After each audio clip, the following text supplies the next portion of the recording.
Namaskar. Hello and welcome to P Guru's channel. I'm your host, Sree Iyer. Joining me now is Sriram Seshadri and we talk about the next set of state assembly elections awaiting the Bharatiya Janata Party, in fact, awaiting the nation, and how will the strategy be? Are they going to do some changes? We think so. And Sriram Seshadri will be walking us through these states. And please like this video, and if you have not already subscribed to our channel, please do so right away. Here comes Sriram Seshadri. Sriram ji, Jai Shri Ram, Namaskar. How are you, sir? Sir, Jai Shri Ram, Namaskar, and Namaskar to all your viewers. I am very good, sir. How are you? I'm doing well, sir. Good to see you. You're looking very fresh today, and very, very nice to see that. Sriram ji, looks like there is no dull moment in politics.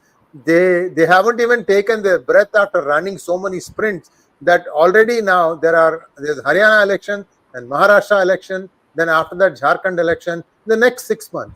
Especially Maharashtra probably needs a lot of work for the amount of mess that has been created. My opinion, sir. I could be wrong. What are your thoughts? How do you think BJP should approach Maharashtra? We'll go to other states after that. Sure. Sir, first and foremost, the Maharashtra, while we see that, BJP probably has, NDA probably has lost heavily in the current Lok Sabha election that happened a month back, or results came this month. I have an opinion that they have not lost the major ground. See, because I want to talk about it because, the Maha Vikas Aghadi has its own problem. And the Lok Sabha versus Assembly election has its own merits.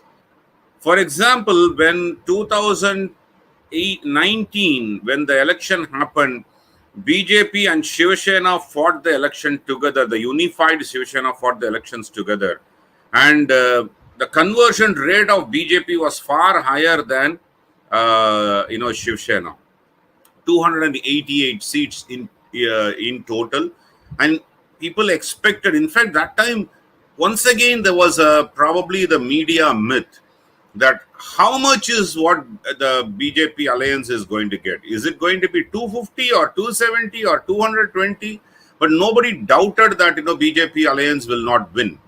So BJP will cross its own mark, 144. They said that BJP on its own will cross about 150, which nobody expected, because I think BJP contested about 150 or 160 seats around that, and then they had their share, but they won the maximum, in my opinion. If one looks at it, BJP actually won 103. So the conversion rate was almost 70+%. And Shiv Sena were, together, put together, they won about 50 odd so seat, just 53 seats, if I'm not wrong. But they contested 120 odd seats. So the conversion rate was less than 50%. So BJP was always in the pole position. And this election also, I want to take one single parliamentary constituency and then talk why BJP is not lost everything. 𝗏𝗚. Last week when we talked about 𝗏𝗚, out of 6 constituencies, assembly constituencies within that, BJP was leading in 5 out of 6. Only in Malegaon Central, where the Congress candidate or India Alliance candidate. Yeah, exactly. Thank you for putting it up again. Right. So there was always BJP was leading in most of the 5 assembly seats, and then Malegaon Central is where they actually were beaten out of proportion. So my point of view is, imagine you can't take this as, okay, this parliamentary constituency is lost and hence, BJP is losing. And when it comes to assembly, 5 out of the 6 is won by BJP. This is just an example that I want to talk about. The second important aspect is, in the minds of people, or even for Uddhav Thackeray, it was more of an election to be fought for parliament than the assembly. So when the assembly election comes, who is going to be the chief ministerial candidate? that's going to determine a lot of friction among, and this time Congress will be in the driving seat, even though Congress in the current assembly has only 37 seats, and NCP together with the two factions together has about 52 seats. But Congress will be in the driving position because they got some amount of positive vibes from this Lok Sabha elections, and hence Congress would want to have Maharashtra under its belly. The important reason why Congress will fight tooth and nail in this election, especially for Maharashtra, is predominantly because of the cash cow. Currently, what are the states they have? Telangana, Himachal, and Karnataka. I'm talking about a major state that can contribute to Congress kitty. Karnataka is the only state that is delivering to Congress in their kitty for the money that they want through 𝗤𝗂𝘀𝗀 and then through this government. Telangana is not contributing too much into that. Himachal Pradesh is not at all contributing to Congress, party. So they definitely want a cash cow to be their state. So Maharashtra definitely is one, and then Congress will go all out to fight this election. Another important reason they will do is, their strategy of disinformation worked extremely well in the Lok Sabha election. So they'll definitely try this. So what does BJP trying to do? The first and foremost, they have done a positive. I say the positive move is they have actually appointed Bhupendra Yadav as the election in charge for Maharashtra. He is known to be winning elections. In fact, I have not known any election that he had lost severely. So he is known to be winning election. One of the master strategists, within BJP. Om Mathur is one more person. So Bhupendra Yadav has been made the in charge for this Maharashtra election. So that's a first positive. I think 𝗒𝘆𝑚𝑖 Vaishnav also had been made deputy election observer, or if I'm not wrong, I don't know whether he's for Haryana or this, but even 𝗒𝘆𝑚𝑖 Vaishnav has been made in charge, deputy in charge. But Bhupendra Yadav is the key. But what is very important is, I'm sure that by the time the election is nearing, Uddhav Thackeray will know for sure that Congress is not going to promise him the chief ministerial position, and BJP may be willing to give that even before the election, because BJP needs that 8 or 10 MPs in the Lok Sabha, even though they have their own numbers today, but they would not want to lose any additional numbers that would come. So Uddhav Thackeray would have an upper hand in negotiation, and at this point in time, BJP may even be willing to negotiate for that, and then make him publicly. They'll acknowledge that Uddhav Thackeray will be the chief ministerial candidate, and then get break this Maha Vikas Aghadi. Because Ajit Pawar, you cannot rely on him to remain in, because he has not transferred much. Between Sharad Pawar and Ajit Pawar, the NCP still much more stronger under Sharad Pawar, and Ajit Pawar probably is not able to give much of the contribution to the NDA, unless otherwise Sharad Pawar himself turns out to become a part of the NDA, which also is a welcome move. If that happens, then that's a different story altogether. Then Congress would be routed in Maharashtra. So a lot of moving parts in Maharashtra, Sree Iyerji. But in my opinion, I think BJP will fight this election, because it is also a important election for BJP this year. At the 240 seats only they have won in Lok Sabha. There is a set of a feeling amongst people that BJP has lost out. Yes, a lot of us are disappointed. A lot of us are upset with this. But the market is upbeat about BJP forming the government. The world is upbeat about BJP, Narendra Modi becoming Prime Minister again. Of course, there are a lot of forces that worked against him. But in this case, For BJP, it is important election to turn around and then say, look, we may have lost something in the Lok Sabha. Maharashtra is one of the states that actually has cost them the 272 mark along with Uttar Pradesh. But this time BJP has to turn it around, and that is important for them. And that is why I see that Bhupendra Yadav is an important person to manage this election, and they will try to bring Uddhav Thackeray and then consolidated Shiv Sena. If the consolidated Shiv Sena is with the BJP, I think then we know what would be the outcome.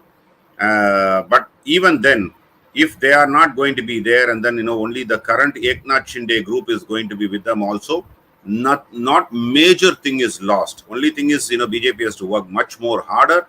When it comes to the assembly election, the minority population consolidation is going to be limited to concentrated seats. It's not going to be a widespread, like what we saw in 𝗒𝘃𝗍. It may turn around the election results, but it is concentrated on one of the assembly seats. So there are several segments like this. When we talk about it, maybe we can dissect this by Lok Sabha seats in the subsequent hangouts, Sree Iyer. But BJP is not majorly in this. That's my fundamental point of view. The strategy has to be get Uddhav Thackeray, even if need be. Otherwise, work towards strengthening the party at wherever there are stronger hold, like the 5 out of 6 𝗒𝘃𝗍. So work on that. And the second thing is, I'm sure the budget is going to be released soon in month of July or something. And there is a talk already about facilitating many things for the middle class. I think that is very, very important. Maharashtra, especially the Mumbai area, the city, metro areas of Maharashtra, most of the middle class people didn't come out to vote. And that is one of the fundamental reasons that, BJP lost. And I think, they are going to woo the middle class voters, significantly. And that is something that, the middle class people who actually were the biggest supporters of BJP literally didn't feel enthusiastic to go and vote, because they never got anything in the last 10 years. There was a comparison made by one person. I even saw a tweet some time back saying that, 5 earning member family earning 25 lakhs paid 0 tax. But that's an exception. We are talking about individual who is earning his, bread and butter, 10, 12 lakhs of income per year, is not given much of a benefit, especially in the last 5 years. I think that is where, Modi has to relook into it. Nirmala Sitharaman has to relook into it, and probably a fresh blood into finance ministry would have been ideal. Because even I was talking in some other, channel when, or I don't know whether here, elected representative. Last week we talked about it. Yeah. Elected representative is a much more, necessity for a finance minister, because that person would have a ground connect. I think Nirmala Sitharaman has to understand the ground realities, probably listen to a lot of people's, groups and influencers, social activists, and then understand the ground reality when she is preparing this budget. Hopefully there will be some beginning, I feel. Sir, one question for you before we go on to the other states. In Maharashtra, is there a possibility that they will conduct the Brihat Mumbai Municipal Corporation elections first with the current Sangathan, meaning like Ajit Pawar group with Shinde and BJP together, test the waters, get the pulse, and then perhaps do some manipulation or maneuvering? What are your thoughts? I think, with the current situation, if the Mumbai Municipal Corporation that happens, it is going to be advantage Uddhav Thackeray.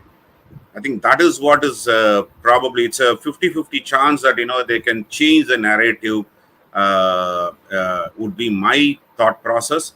I think BJP would weigh in this also, because the predominantly Shiv-Sena has been a stronghold in Mumbai area, and especially in the corporation. Shiv-Sena has been dominating for years, and if they are divided now, and and of course BJP is strong too. The 𝗥𝙧𝙤𝘀𝘆 camp and the BJP alone, can they turn it around and then make it into a positive story?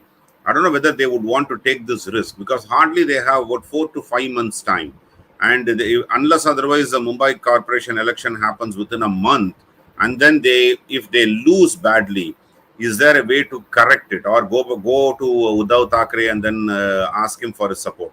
Of course, a strategy could work in both ways. Suppose if they win it in a good majority, then Uddhav Thackeray would be compelled to come to BJP for a negotiation, not demand many things. But on the contrary, then one would BJP would become a minority alliance partner in Mumbai, and then Shiv-Sena will become the majority alliance partner. Biggest challenge that Uddhav Thackeray has with Maha Vikas Aghadi is Congress is not going to give him 150 seats or 120, 130 seats. Congress will restrict Uddhav Thackeray to 80 to 90 seats maximum out of the 280. I think Uddhav Thackeray will find it difficult to digest this at this point in time. Some point in time, Congress will show its true colors, and Uddhav Thackeray will have to, consider that his political future is dependent only on BJP's alliance and not with this Maha Vikas Aghadi. I think that realization will come to Uddhav Thackeray in the assembly election, but is it going to be before or after is going to be the question. Thanks, sir. Next, let's take a look at Jharkhand, because I'm seeing some positive movements on part of BJP for Jharkhand. Then we'll come to Haryana. In Jharkhand, what I'm seeing is they seem to be using a similar strategy like what they adopted in Chhattisgarh, meaning identifying the candidates early, because that is coming in January. That's coming after these two. Haryana first, then Maharashtra, and then Jharkhand, and then Delhi also, right around the corner. So, so at least Jharkhand looks like they are doing something different. By the way, viewers, I'm reading something. I don't know if it's true or not. Our editor Sachin can back me up here.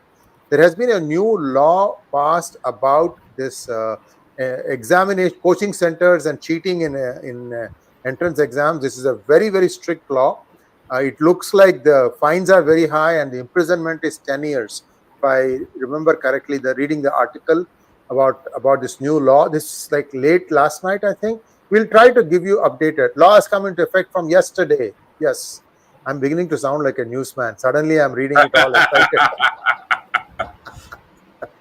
So let's take a look at Jharkhand. So I can see that the government is responding. Sir, on an overall, after this thing, and before, I hope I don't forget to ask you this. We'll talk about delimitation also. There's a big, big clue there on that one. So let's finish Jharkhand, then Haryana, and then the Hooch tragedy, and then let's talk about delimitation, the importance of that. Over to you, sir. Jharkhand. So Jharkhand is another interesting state. About 88 seats, 81 seats, and then Jharkhand actually BJP is in a strong pole position already from the Lok Sabha elections. They have actually mopped up the entire area, and two important people have been put in charge for this. In fact, this time the way that BJP has approached Jharkhand, 𝗤𝘅𝗀𝘆 𝗢𝘂𝘆 is a deputy election in charge, and then Mamaji, Shivraj Singh Chauhan, has been made in charge for this. I think, two heavyweights. In fact, I was wondering that, why Mumbai could have had both the heavyweights, but, Shivraj Singh Chauhan and, 𝗤𝘅𝗀𝘆 𝗢𝘂𝘆 both are heavyweights known to be winning their elections. And they actually target and then work. So Jharkhand has OBC and tribal population, a significant amount of tribal population, and Jharkhand for some reasons have not been a BJP's ruling state for many times, right? They, of course, they have had their own share in the past, but Jharkhand is very important. may not be a major, commercial state or commercial capital state like Mumbai or even Haryana for that matter. But it is very, very important state for, both Congress and BJP. Because if these, all the three that we are talking today, Mumbai, Haryana and Jharkhand, I think one of the important aspect is only in Haryana it is direct fight between Congress and BJP. In Jharkhand, Congress is dependent on Sribu Soren's party, and whereas BJP is fighting their election under its leadership. So for BJP, it is very important that they actually mop up Jharkhand. And then, it's about 42 seats is a victory margin. 41 is a victory, and then 42 with the speaker is a victory margin. And at this point in time, BJP probably one can think is as a very easy to win state, but it is very important state. That is why BJP has actually concentrated and then given two heavyweights to be, because they probably want to wipe out even, Jharkhand Mukti Morcha once and for all. I think that is their strategy, to put very important, two important people to play on that. Similar to Chhattisgarh, they have identified that ABC constituencies, very upfront, and then they started working on it. I think, that probably is one of the component of the winning formula. Because in Madhya Pradesh, Shivraj Singh Chauhan ji did this. And then that is why he was able to win 150 plus seats in Madhya Pradesh in the December 2023. So I think that's a very strong strategy. And Jharkhand, we will see much more on when the seat selection happens, when they actually have who is going to be contesting, and then a real clear demarcation of C category seats being concentrated. I think even Congress and JAMM does not have the wherewithal to sustain this sort of 6 months preparation. I think that is where Jharkhand probably would be looks much more easier target, but I think no complacency for BJP. And run up to 2024 Lok Sabha election, BJP has got won that state from the Lok Sabha, and hence they are starting with an upbeat mood in Jharkhand. Very important state, sir. And moreover, it's going to change the narrative. Even if 2 out of the 3, I'm not considering Delhi at this point in time, 2 out of the 3, if BJP wins, I think Congress will be on its back foot again. Even with this 100-seat victory, they are already 99-seat victory. They are already thinking that they have won the Lok Sabha election. For them, containing BJP was probably only motive, and then not winning. And then probably if 2 important states that Congress loses in the run up to in this year's next 6 months assembly elections, I think BJP will start regaining the confidence that they probably lost at this point in time. I'll pause here, sir. Thank you so much, sir. And now let's take a look at Haryana. Haryana has a small bit of Jat versus non-Jat combinations. BJP just changed their chief minister about a few months before the Lok Sabha elections. New chief minister Saini, how has his performance been? Do you think they'll put him as the face of BJP in Haryana, or will they mull another change? No, I think Haryana 90-member assembly. One of the important thing that they did is, see, of course, Manohar Lal Khattar is also not a Jat, right? But they just brought in a Saini, Nayab Singh Saini as chief minister. They tried to do some jugglery around it, and then just before run up to the election, couple of MLAs withdrew their supports. It's still a minority government that they are running in Haryana. Haryana is going to be the most difficult state for BJP because Haryana is a Jat population is high. The second is the farmer agitation was supported by them from the Haryana, especially when Punjab invaded. I'm using the word invaded the capital. Haryana was actually holding out the second time just before the Lok Sabha election when it happened. Haryana actually prepared significantly for the entry point for Delhi was through Haryana, so and hence they protected a lot.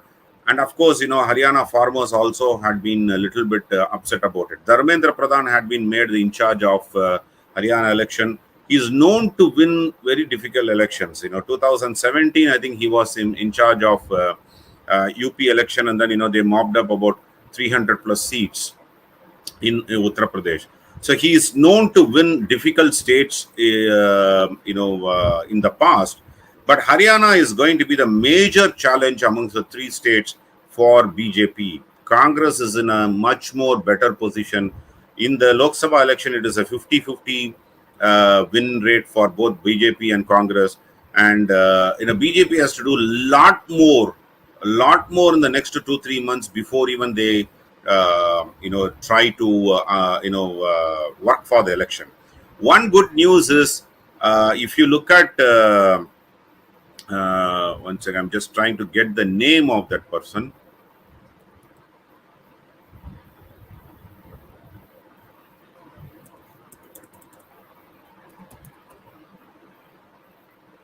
Recently, a person moved out of Kiran Chaudhary. Kiran Chaudhary. Daughter-in-law of Bansilal. Bansilal. See, Bansilal family holds that constituency for, I don't know, decades. Nobody can remember how long they have been holding on to that constituency, right? So, and she has moved, planning to move to BJP. She at least moved out of Congress. So that itself shows that Congress is not in a favorable position in Haryana, because when very strong leaders from this sort of a first family of Haryana is leaving Congress, which means that Congress is because they read the mindset of the people much more than any of the analysts. So in Haryana, it is a 50-50 chance for BJP versus Congress. Congress can be defeated. And Haryana is going to be the second important state for Congress to win, because that is where the Vadra family has so much of assets at stake. Because we all have seen how Vadra family mopped up several real estate projects in Haryana, Gurgaon area, and in Haryana. I think that's where a lot of violations also happened of the construction violations and land grabbing violations happened by Vadra during the UPA regime and during the Congress regime. I think we saw one IAS officer who was the whistleblower, who was shunted down many times, who was standing up against Vadra. I think Haryana is very, very important state for, if not for the entire Congress party, at least for the first family to win back, so that they can safeguard some of their assets, they can safeguard some of the cases that have been registered, which has not been progressing so far. I think Haryana will be much more important state for Congress than Maharashtra, because in Maharashtra they can't form the government on their own, whereas in Haryana Congress definitely can form the government on their own. A large real estate asset bank state for them, and that's why they will give all out to win the election there. And it's a important election for BJP too, but BJP at this point in time is in a back foot. I would say at this point in time back foot, and then it is going to be much more difficult amongst the three states for BJP to even win. I think at this backdrop, I want to pause here, Sree Iyer ji. Thank you so much, sir. In fact, many people in and around the NCR snidely refer to Gurgaon area as Vadra Pradesh. So they have a lot of stakes riding on it, and the person, the IAS officer you refer to, I think is Ashok Hemka. He is the one who keeps getting transferred all the time. And he has stood up to these people, and it takes a lot of gumption, testicular gravitas to do that, and I salute him. And amazing. There are some people who do still believe that the principles do matter, and he's one such person, great person. Sir, let's take a look at the Tamil Nadu Hooch tragedy, and we are going to come back to delimitation. Let's take a look at this one, sir. What is the latest tally? Unfortunate that so many people have died. I think the latest has crossed already 50. I think 52 is the latest. Very unfortunate, very unfortunate. But I'm going to be very critical about it today, Sree Iyer and the viewers. Why I want to be very critical is I want to be critical about the ruling party, DMK government. 2009 was the last huge tragedy, which was also during the DMK regime. And then until we saw this, this again started in 2023, post DMK coming to power. 2009, and then 14 years later, there was a huge tragedy in I think May 2023, if I'm not wrong, May 2023, near Viluppuram area. Around 22 people died. And what did the government do? They just formed a committee. They formed an inquiry committee, and then but nobody knew what was the action taken. Even that during that point in time, there was a violence in Kallakurichi area, and during that time, the SP was changed. Mohan Raj, a very honest officer, was put in charge in Kallakurichi area. And he, after controlling the Kallakurichi school violence, I think there was a riot happened in the school, and then there were a lot of looting and all that. But after controlling that, he turned his attention to this illicit liquor or hooch, sale, and he controlled that significantly. I would say very significantly, because there was a huge pressure for him to be replaced. And then he tried to work with the state government to get a support, which he didn't, and he went on a voluntary retirement. To that extent, he was mentally put under pressure, and also there is a severe pressure from the government. So he applied for a voluntary retirement, and then he was given sanctioned voluntary retirement. So when someone look at Rishivandiyam or Sankarapuram area, this has been breeding ground for this huge, sale. Why is this happening? Tamil Nadu is known for the government running a, liquor sale, entity, TASMAC. Because the TASMAC products are costlier, the lower strata of the people are not able to afford it, so they go to the hooch. So why is government running the TASMAC? Government's explanation is, if we don't do that, then illicit liquor and hooch will be the prominent product, and they want to prohibit that product, and hence government is running the TASMAC. TASMAC has been run as a business, of course, but with a target. The revenue minister comes to the assembly and then says that this year we want to achieve a 50,000 crore target on TASMAC. The profit from 42,000 crores to 50,000 crores. That's a target they are giving.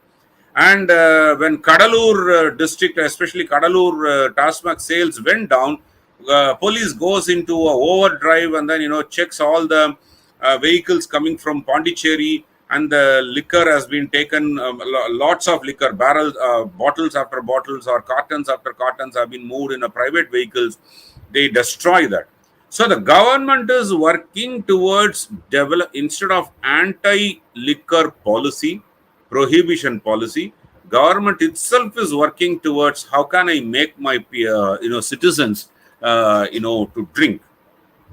And the huge tragedy, sorry, I used the word strategy wrongly. Huge tragedy is very, very, sad portion that happened, the sad thing that happened the last 2 days, the last 2-3 days. The collector, as soon as a first case was reported, I think Shravan Kumar is a collector. He comes to the public press and then says, oh, these deaths did not happen because of the hooch, because they are probably ill on something else, and hence others who had bought this illicit liquor, who didn't drink it, they thought, okay, it is safe to drink, and then they continue to drink. I think that is another contributing factor. Apart from actually taking action on the police, apart from suspending the SP, current SP, and transferring the collector to a different place. And the government has announced ex gratia of 10 lakhs. Even last year, government announced ex gratia of 10 lakhs for the family that died. One thing that happened was that, the person who was selling the liquor or the illicit liquor also got the compensation because he was in the hospital, and then that guy also got the compensation. Today, the person who's sold this, who have been mastermind behind the sales of this hooch or the illicit liquor, this guy's house is about 2 kilometers away from the Kallakurichi police station, and his house had been 900 liters of this illicit liquor was stored in his house, right? The important aspect of it is a similar such sales has been happening near the district court premises. So it's a very prominent area in the schools. Near the schools that sales had been happening. Very unfortunate is the people who died are all coming from a segment of society.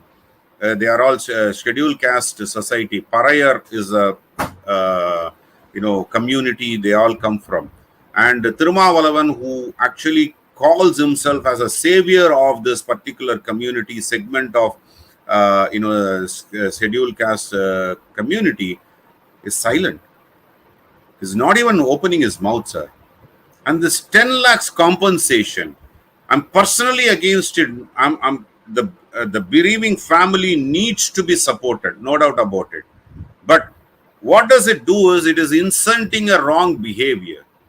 Last year, when this 10 lakhs compensation was given, that time also I was critical against it for a simple reason that when the family tried to control the household husbands or the head of the family to stop drinking this hooch or illicit liquor, their argument would be, okay, what? If I die, government will pay 10 lakhs compensation. And that is the reality that is happening on the ground. Yes, they need to be supported. Even Annamalai went and announced a 1 lakh ex gratia from the party. I'm critical about it. Yeah, his actual explanation is immediate needs to run the last rites of the people who died. They need the money. They need something to stand on. Of course, they need. So provide them with the provisions. Provide them. In fact, take over the entire last rites formalities. Those are some of the assistance that can give. But the moment you start compensating them in cash, ADMK is done. So every political party is jumping in now to say that I want to contribute. Only sane, in fact, Premlata Vijayakant asked this question: why should the compensation be given? And Seeman went one step further. I think he did the same thing in the last time when this was given. Whose money are you giving this as a compensation? Take the money from the people who are the criminals who are selling this hooch. Take the money from the politicians who are supporting that. Take the money from the police who are hand in glove in this, and then compensate. That's a different story altogether. But why is the government incentivizing the people who are drinking? I think, Seeman, for many times, I have a lot of ideological differences with him. And then in this, I actually concur with him on this. Very unfortunate incident, sir. And Tamil Nadu government has not taken any action on it. I think that is where the biggest challenge is. There is a section in CRPC 106 to 116, 117, but I'm going to talk about 107 and 108, which actually prevents this sort of disrupting the peace in the community. What ideally the police should have done, but unfortunately the police in hand in glove. What the police should have done is identify those people, habitual offenders of this hooch traders or manufacturers who make this illicit liquor. Identify them, arrest them on gundas, do the preventive custody, and then penalizing them. I think that is something that the police should have been done, but instead they stand guard for all these sales. I think that is where, it is very, very unfortunate. A lot of people have their blood on their hand, including the chief minister, who failed to control it. Is it his direct responsibility? Yes, because the police comes under him. So he is directly accountable for that. Yeah, post this incident, the actions are all fine. But how are you trying to, and you know what, how they are trying to manipulate it now? Oh, this is coming from Andhra. Some of them are coming from Pondicherry. Okay, then transfer the case to CBI because it's a more than one state issue. So CBI is the right person to, investigate. Last year, when this incident happened, Chief Minister Mr. Stalin said, this will be controlled. No more death will happen because of hooch, consumption. And this has been sporadic in Kalvarayan Hills area and Kallakutchi area, and everybody knows it. Everybody knows it. I think that is where the pitiable point of view is. And people like Shabir Ahmad, who is actually a supporter of, or rather, I would say, brand him as an anti-BJP journalist. But he had gone to the ground and then recorded significant amount of stories on this, and then he's been publishing in his YouTube channel. Very appreciative of him to call out the flaws of the government. I think now at least the government should wake up and then stop this. In fact, they actually gave in their manifesto, I think 380 or 360, I don't remember one of that. They will reduce the consumption of alcohol and drugs in Tamil Nadu, create rehabilitation centers. And unfortunately, the Hooch tragedy, only the lowest strata of the people are getting impacted, and maybe that is why nobody is bothered about their life. It's very unfortunate. Both a husband and wife died, and then 3 kids. Of course, the ADMK has provided support for them for the next 10 years, and then their education. So those are some of the beneficial things one has to do, no doubt about it. Sustenance of the family, humanitarian grounds has to be done.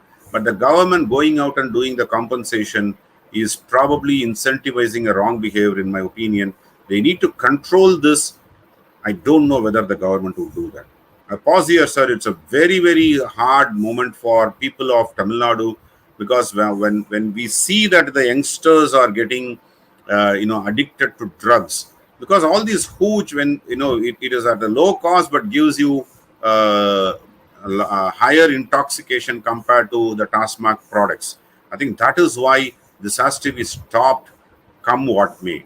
No point in comparing. There is a huge death in Gujarat, that it happened in Andhra Pradesh, it happened in Uttar Pradesh.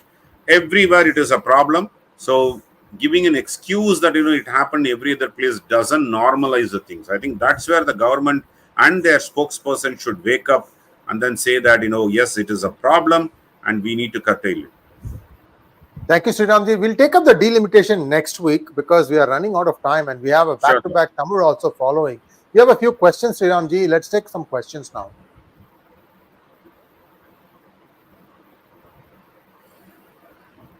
Mahala Raj, thank you for becoming a YouTube member. Pawan Kishore wants to know, isn't there an advantage for Congress in all these elections? Do you think whatever BJP does is for damage control than a win?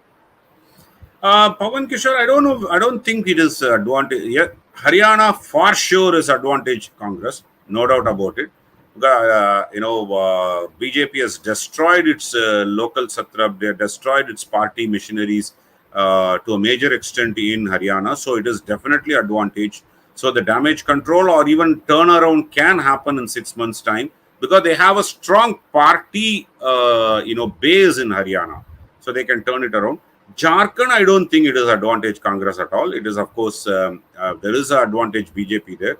Maharashtra is 50-50, where these 2 factions of NCP and 2 factions of Shiv Sena are going to merge or they are going to dance separately. I think that is where, one not able to make it. So I'm not going to call it out as all the 3 states advantage Congress.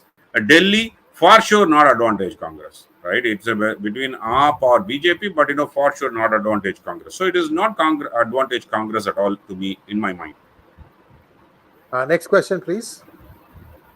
Narayana says, I request you to focus more on defense, China and South China Sea, because almost every geopolitical commentator says there will be major changes in world map in this 2 years. Point taken, sir. Next one, please. Neta Mafia wants to know, when 33% women reservation comes in by next election, how prepared is BJP to find good women candidates, especially in convincing BJP cadres who seem reluctant to vote new candidates? Neta Mafia, I think, it's a very good point. I think we'll cover this into next week when we talk Along about with delimitation. yeah. Because, this is linked to delimitation. So we'll definitely cover this as part of the delimitation. Next one, please. Venkatraman wants to know how to get a job in Ministry of Information and Broadcasting. Seems like a lucrative thing. I just can get paid and do nothing, like 135 plus others there. Yeah, you heard it right. 135 plus, yet no action on fake news. Very easy, sir. I think, you should start blaming the BJP government, and then, you will get a placement there. Very unfortunate, Venkatraman. I think I understand your sarcasm there, but it is very unfortunate. The minister responsible, 𝗤𝙨 𝗢𝘀𝘀, I think should turn this around. Anurag Singh Thakur and Murugan is a failure in that role. Next one, please. Manoksan wants to know, regarding Wayanad, why not field multiple non-BJP candidates against Priyanka, each focusing on a different demographic constituency that might otherwise vote Congress? Or is her victory assured? I think more or less it is assured because of strategic consolidation. Even if you put 10 candidates in non-BJP candidates, it is going to impact, probably Priyanka will have an advantage there. Sir, I have an out of the left field question. Sorry, my power, I didn't switch on the power. So it is. Yeah. When you go to voting, when you go to vote, do you have to leave your cell phone behind? As per rule, yes, but people do carry. So I have a suggestion, very unusual suggestion for the BJP. Why don't you field Priyanka Chopra? Okay.